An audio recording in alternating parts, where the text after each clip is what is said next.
हम आज देखेंगे एक्सपेरिमेंटल सेटअप, ठीक है, ऑफ फोटो इलेक्ट्रिक इफेक्ट। इसमें बेसिकली होता क्या है, अभी तक जो हमने बातें करी वो बातें करी थी जैसे कि भाई फोटॉन्स मींस लाइट को मैंने दो डबल नेचर बताया था, एक पार्टिकल नेचर और दूसरा वेव नेचर। और मैंने कहा था कि जो फोटो इलेक्ट्रिक इफेक्ट है बेसिकली ये पार्टिकल नेचर शो करता है, ठीक है, लाइट का पार्टिकल नेचर हम कंसीडर करके चलते हैं।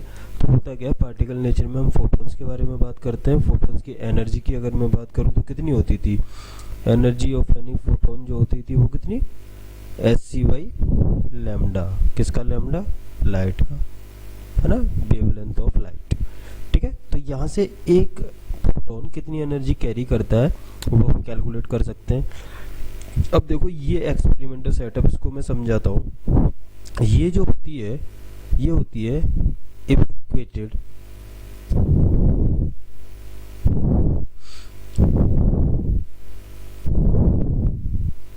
ग्लास, ठीक है, ट्यूब। ये अपनी कैथोड है, ये अपनी एनोड है। इसको मैंने पॉजिटिव टर्मिनल से कनेक्ट किया हुआ है और इसको मैंने नेगेटिव टर्मिनल से कनेक्ट किया हुआ है, ठीक है। अभी यहाँ पर मैं बात करूँ तो होगा क्या कि जैसे यहाँ पे फोटॉन्स आके गिर रहे हैं, इधर ये फोटॉन्स आ रहे हैं।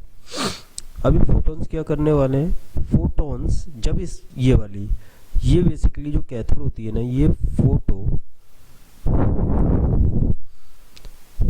सेंसिटिव प्लेट होती है। मींस फोटो सेंसिटिव प्लेट का मतलब इसमें फोटॉन्स अगर गिरेंगे तो यहाँ से फ्री इलेक्ट्रॉन्स निकलेंगे। अब इन फ्री इलेक्ट्रॉन्स देखो जस्ट यहाँ से निकले, ये सब है, ये क्या है, फ्री इलेक्ट्रॉन्स है, फ्री इलेक्ट्रॉन्स, ठीक, ये फ्री इलेक्ट्रॉन्स हैं। जैसे ही हम यहाँ पे एक बैटरी लगाएंगे, ये बैटरी है, अभी बैटरी देखो क्या करने वाली है, जैसे ही फ्री इलेक्ट्रॉन्स यहाँ से निकलते हैं, कुछ इलेक्ट्रॉन्स ऐसे भी होंगे जिनके पास मैक्सिमम काइनेटिक एनर्जी होगी, कुछ इलेक्ट्रॉन्स ऐसे भी होंगे जिनके पास मिनिमम काइनेटिक एनर्जी होगी। अगर मैं बात करूँ काइनेटिक एनर्जी के टर्म्स में तो मैं कहूँगा यहाँ पर जो फ्री इलेक्ट्रॉन्स इस ग्लास ट्यूब में दिखने वाले हैं उनकी जो काइनेटिक एनर्जी रहेगी वो मैक्सिमम काइनेटिक एनर्जी से लेकर 0 रह सकती है, 0 के बीच में रह सकती है। मीन्स जो रेंज रहने वाली है काइनेटिक एनर्जी की वो ये वाली रहेगी, ठीक है।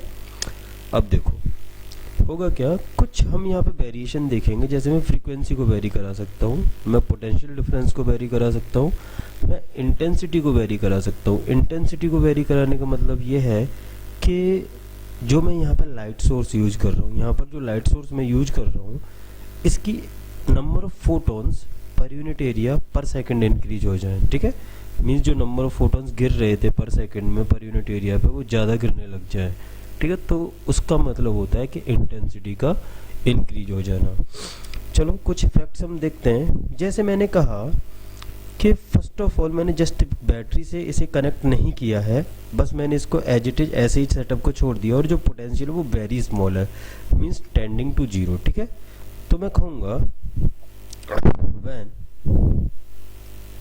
V इज 0, ठीक है, सर्किट को क्लोज कर रखा है और V को मैंने 0 कर रखा है। तो क्या इसमें पॉसिबिलिटी है कि कुछ करंट फ्लो हो? Of course, means at 0 potential भी जो एमीटर है, ये जो एमीटर है ये कुछ रीडिंग देगा। क्यों देगा?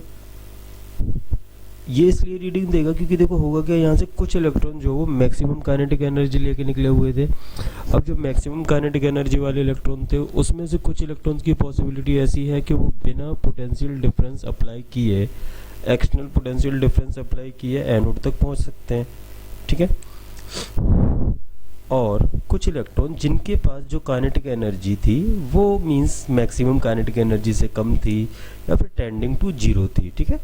तो वो इलेक्ट्रॉन जो जस्ट सरफेस पे थे वो वहाँ तक नहीं पहुँच पाएंगे क्योंकि उन्हें कहीं ना कहीं से एक्सटर्नल फोर्स की रिक्वायरमेंट है, जहाँ जिसकी वजह से वो कैथोड से एनोड तक पहुँच पाए, ठीक है।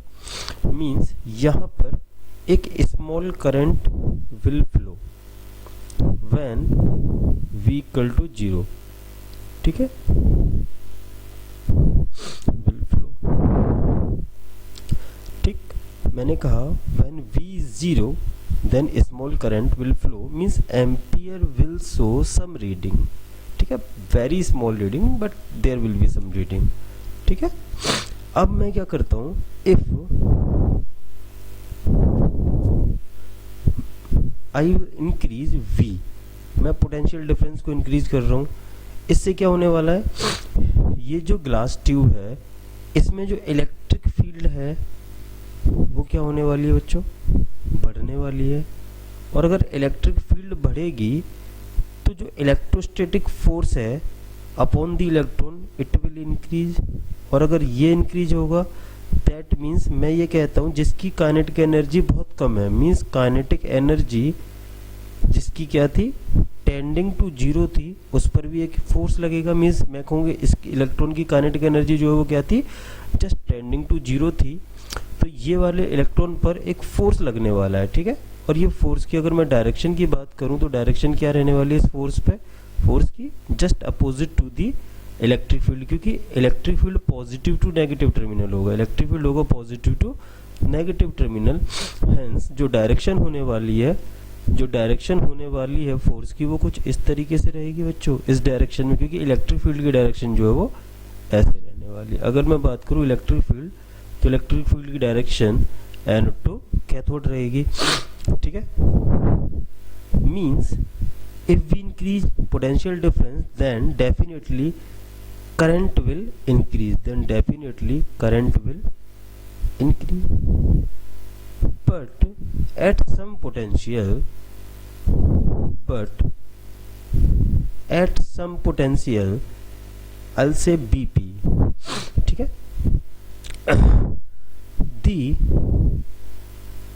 increment of current will get saturate, means I will get saturate. Why is it so? Because जो इलेक्ट्रॉन्स वहां से निकल रहे थे किसी पर्टिकुलर इंटेंसिटी ऑफ लाइट के लिए वो तो लिमिटेड थे। अब क्या हुआ, मैंने कहा कि मेरा जो इलेक्ट्रॉन जीरो काइनेटिक एनर्जी के साथ था वो भी यहाँ पर किसी पर्टिकुलर पोटेंशियल के लिए एनोड पर पहुँच रहा है, और जब वो एनोड पर पहुँच जाएगा, एक जिसके पास जीरो काइनेटिक एनर्जी थी वो भी अगर एनोड पर पहुँच जाएगा, दैट मीन्स मैं कहूँगा कि इससे पहले जिनके पास थोड़ी बहुत काइनेटिक एनर्जी वो तो डेफिनेटली पहुँच रहे होंगे। और अगर ऐसा है तो इसके बाद कोई इलेक्ट्रॉन बचेगा नहीं जो वहाँ पर पहुँचे, मीन्स अगर मैं इसके बियॉन्ड भी पोटेंशियल डिफरेंस को इंक्रीज करूँ, किसके बियॉन्ड, बीपी के बियॉन्ड, तो ऐसा नहीं है, क्योंकि अब हमारे पास फ्री इलेक्ट्रॉन्स ही नहीं है एट द सरफेस, है ना, तो करंट बढ़ेगा नहीं, है कि नहीं। तो किसी पर्टिकुलर वैल्यू के बाद जो करंट है वो क्या हो जाएगी, सैचुरेट हो जाएगी। चलो ग्राफ ड्रॉ करते हैं between I and B, means ये तो पोटेंशियल डिफरेंस है अपना,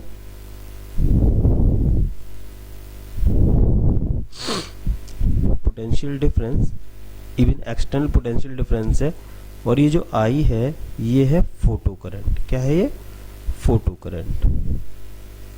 तो यहाँ पर अगर मैं ड्रॉ करूँ तो मैं कहूँगा at some zero potential, at zero potential भी मुझे कुछ न कुछ करंट देखने को मिल रही थी कि नहीं। क्यों मिल रही थी, due to the maximum kinetic energy वाला इलेक्ट्रॉन, जैसे जैसे वो पोटेंशियल को बढ़ाता गया तो करंट भी बढ़ती चली जाएगी, ठीक है। बट एट सम पॉइंट जहाँ पे मेरा पोटेंशियल हो गया बीपी के बराबर, वहाँ पे करंट जो है वो ये मैक्सिमम हो चुकी है फॉर अ पर्टिकुलर फ्रीक्वेंसी, और इसके बाद अगर मैं पोटेंशियल बढ़ाता हूँ तो मीन्स करंट पर कोई ऐसा फर्क नहीं पड़ने वाला, और ये है मेरी सैचुरेशन करंट, सैचुरेशन करंट, ठीक है। हुआ क्या, इससे पहले अगर मैं यहाँ की बात करूँ, इस वाले रीजन की जहाँ पर करंट सैचुरेट नहीं हुई थी, means for this reason current saturate नहीं हुई थी, तो हो क्या रहा था, कुछ इलेक्ट्रॉन्स तो, अगर मैं डायग्राम पर जाऊँ तो कुछ इलेक्ट्रॉन तो वहाँ पर पहुँच रहे थे, लेकिन कुछ बाकी इलेक्ट्रॉन्स वहाँ पर नहीं पहुँच रहे हैं, है ना। तो यहाँ पर एक इलेक्ट्रॉन क्लाउड बन गया होगा, बेसिकली जो ये डायग्राम था उसमें एक इलेक्ट्रॉन क्लाउड बन गया होगा, ठीक है।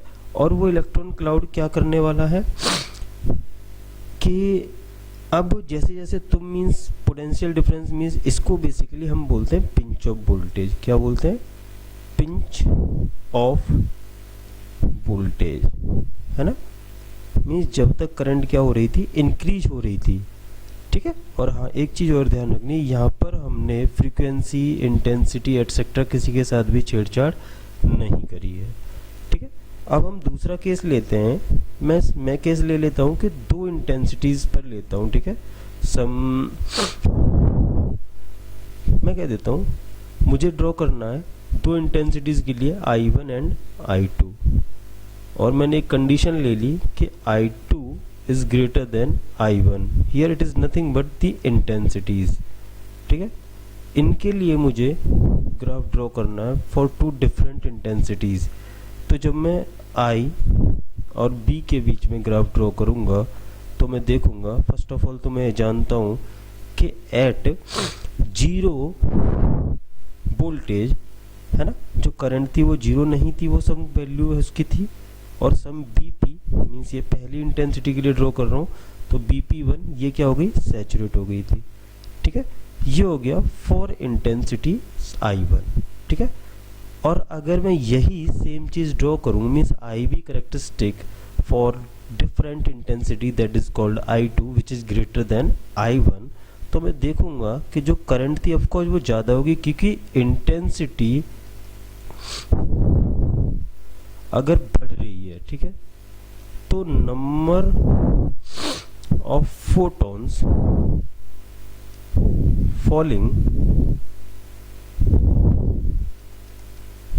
पर सेकेंड ये भी इंक्रीज होंगे, और ये इंक्रीज होंगे तो number of electrons, I mean number of photo electron, जो इलेक्ट्रॉन निकल रहे थे वो भी डेफिनेटली क्या होने चाहिए, लॉजिकली इंक्रीज होने चाहिए। और अगर ये इंक्रीज होंगे तो जो करंट है, करंट का क्या होगा बच्चों, करंट भी बढ़ जाएगी। मीन्स मैं कहूँगा कि मैक्सिमम काइनेटिक एनर्जी वाले इलेक्ट्रॉन भी ज़्यादा होंगे। जब ज़्यादा होंगे तो यहाँ पर जो current at V equal to 0 थी वो भी ज़्यादा होगी। और एट सम वोल्टेज मीन्स ये करंट अगेन ये भी क्या हो जाएगी, फॉर I2 इंटेंसिटी ये भी सैचुरेट हो जाएगी। लेकिन यहाँ पे एक चीज़ ऑब्जर्व करने वाली ये है कि यहाँ पे देखो, मैंने फॉर I1 इंटेंसिटी जो BP1 है वो यहाँ लिया, और फॉर I2 इंटेंसिटी जो मैंने पिंच ऑफ वोल्टेज है वो मैंने यहाँ पर लिया। तो देखो होगा क्या कि जब इंटेंसिटी ज़्यादा थी तो जो नेगेटिव स्पेस क्लाउड क्रिएट हो रहा था, ठीक है, पिंच ऑफ वोल्टेज से पहले, ठीक है, यहाँ पर पिंच ऑफ वोल्टेज से जस्ट पहले यहाँ तक जो negative voltage cloud means negative electron cloud create हो रहा था, उसको ब्रेक करने के लिए मीन्स मुझे ज़्यादा पोटेंशियल की रिक्वायरमेंट होगी। Hence BP2 will be means pinch off voltage 2 will be greater than pinch off voltage 1, ठीक है बच्चों, ये चीज़। After this voltage the current will get saturate, and हम देख रहे हैं कि saturation current in second case means for intensity I2 जो सैचुरेशन करंट है वो ज़्यादा है। ये भी ऑब्जर्व करने वाली चीज़ है भाई, सैचुरेशन करंट, है ना, ये सेकंड वाले केस में ज़्यादा है कंपैरेटिवली फर्स्ट वाले केस के, ठीक है। ये हुआ फॉर टू डिफरेंट इंटेंसिटीज, और मैंने ये कंडीशन ले रखी थी कि I2 intensity is greater than I1 intensity, ठीक है। तो ये चीज़ें होती हैं। अब देखो हम नेक्स्ट केस पर चलते हैं कि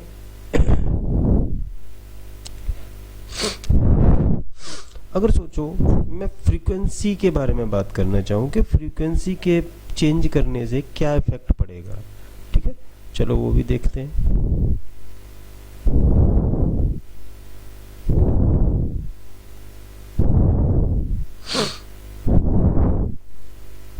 नेक्स्ट,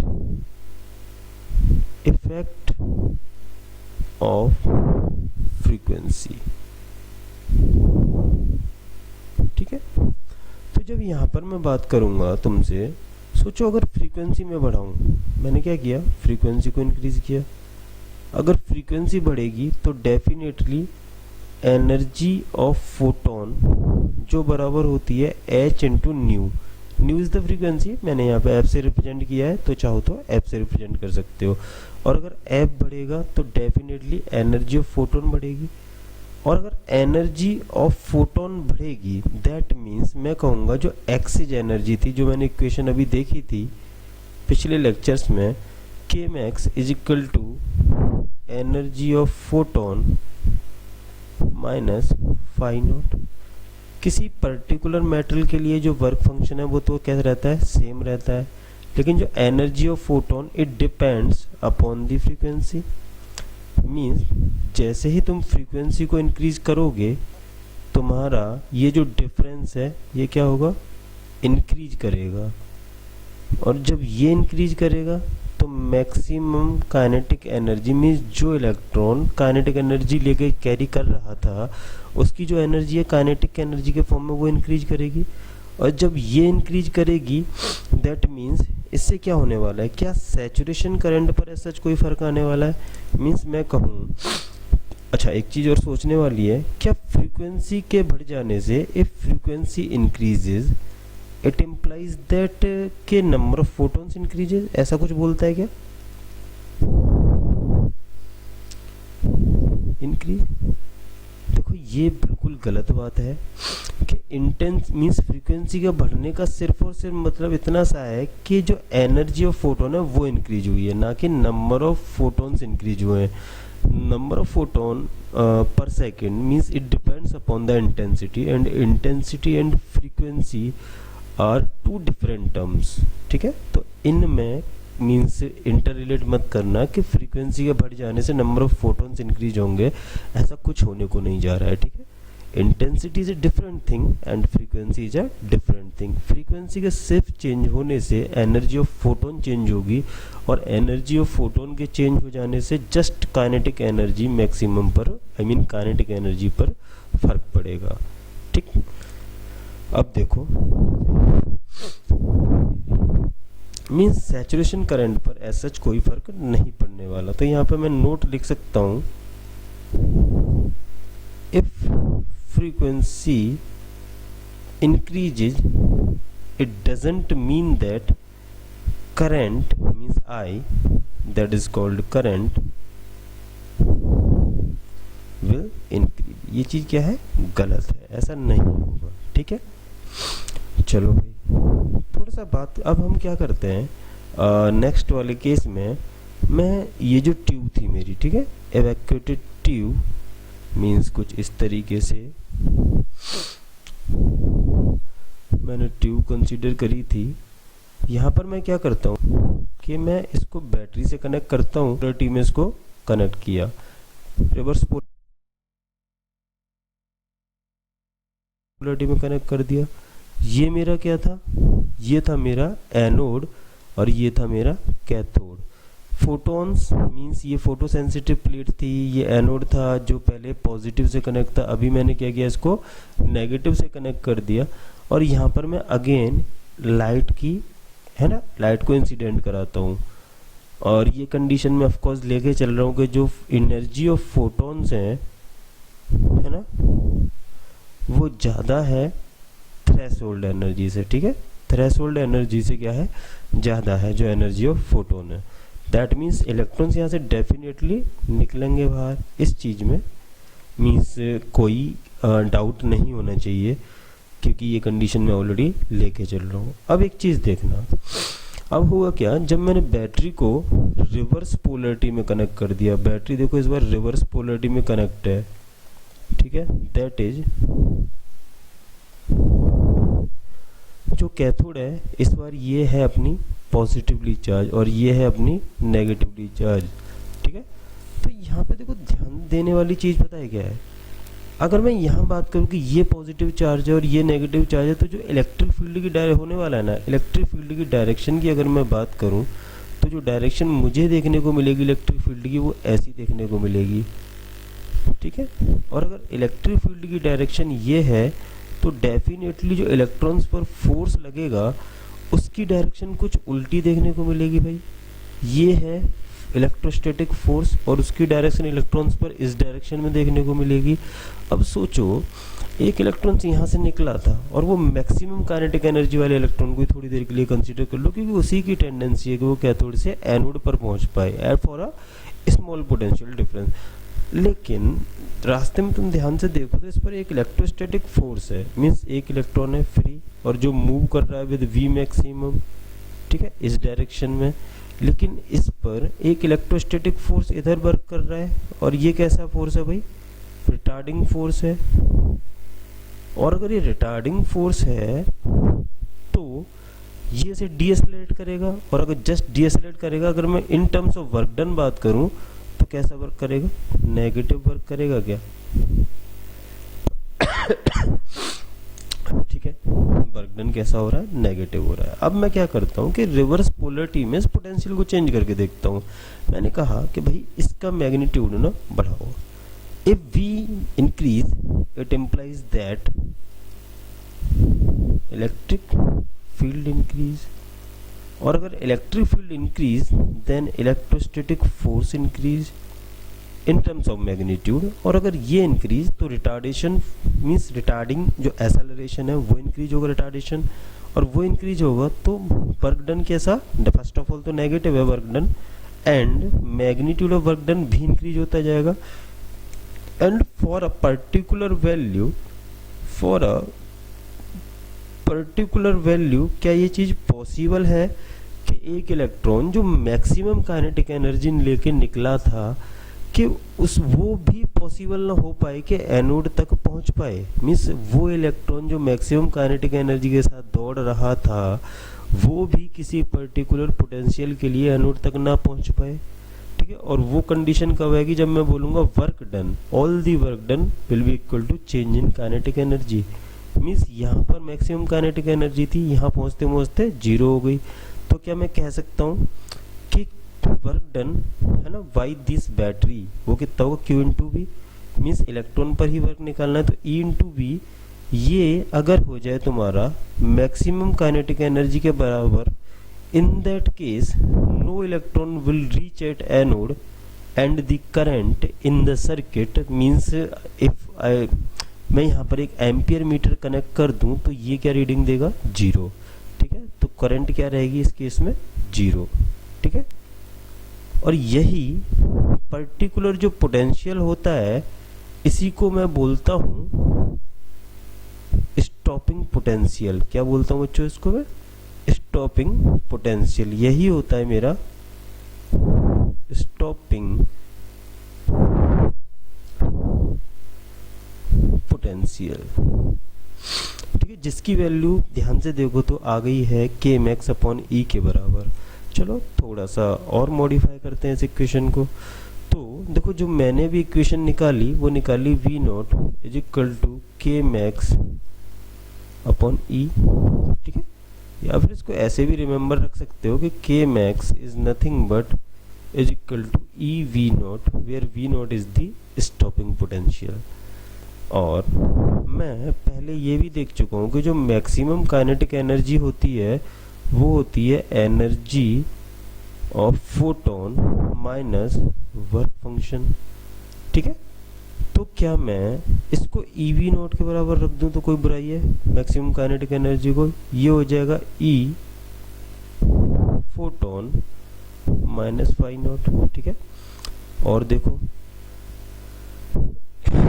यहाँ से मैं अगर इनकी सबकी वैल्यू रख दूं तो ये हो जाएगा H C upon lambda photon minus phi not, ठीक है।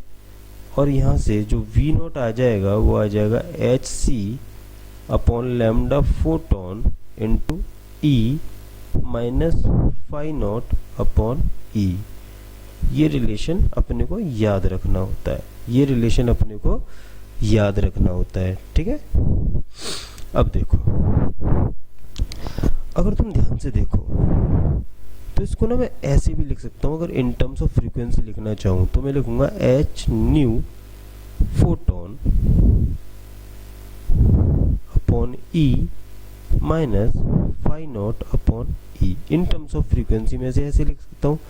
और मैं देख रहा हूँ कि जैसे अगर सोचो मैं फ्रीक्वेंसी को इंक्रीज करने लग जाऊं, इस है ना इस मैथमेटिकल इक्वेशन से देखो, if frequency of photon will increase, तो क्या जो स्टॉपिंग पोटेंशियल की रिक्वायरमेंट देखो, फ्रीक्वेंसी ऑफ फोटोन बढ़ेगी तो का मैक्सिमम काइनेटिक एनर्जी बढ़ेगी इलेक्ट्रॉन की, और मैक्सिमम काइनेटिक एनर्जी बढ़ेगी मीन्स कोई इलेक्ट्रॉन ज़्यादा एनर्जी कैरी कर रहा है, मीन्स उसको रोकने के लिए मुझे ज़्यादा वर्क करना पड़ेगा, और अगर ज़्यादा वर्क करना पड़ेगा मीन्स मुझे स्टॉपिंग पोटेंशियल की ज़्यादा की रिक्वायरमेंट होगी, क्योंकि वर्क डन बाई बैटरी ही तो Q इंटू V होता है, तो ज़्यादा पोटेंशियल की रिक्वायरमेंट होगी।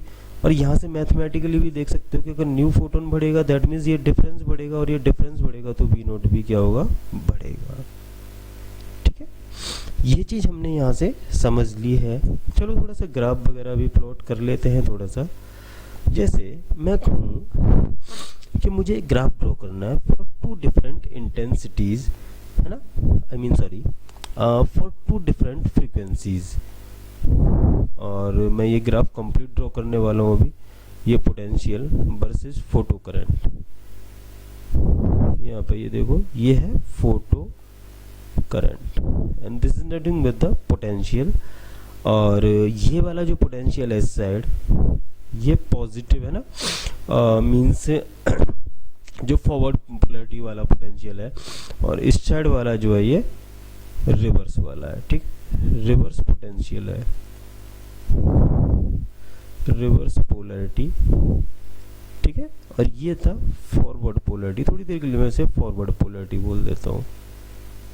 तो पहले तो ये बताओ, फॉरवर्ड के लिए अगर मैं ड्रॉ करना चाहूँ तो मैंने देखा था फॉर टू डिफरेंट फ्रीक्वेंसीज जो मुझे देखने को मिलेगा मीन्स सैचुरेशन करंट पे तो ऐसा कोई फर्क नहीं आ रहा था। दैट मीन्स ये सैचुरेशन करंट अगर मैं कह रहा हूँ यहाँ पे मेरा ये है पिंच ऑफ वोल्टेज, ठीक है, तो यहाँ से सैचुरेशन करंट पे तो ऐसा फर्क नहीं पड़ने वाला। और अगर यही चीज़ मैं देखूँ कि भाई मैंने रिवर्स पोलैरिटी में इसको लगा रखा है, और जैसे जैसे मैं पोटेंशियल को इंक्रीज करूँगा वैसे वैसे करंट क्या होने वाली है, कम होने वाली है।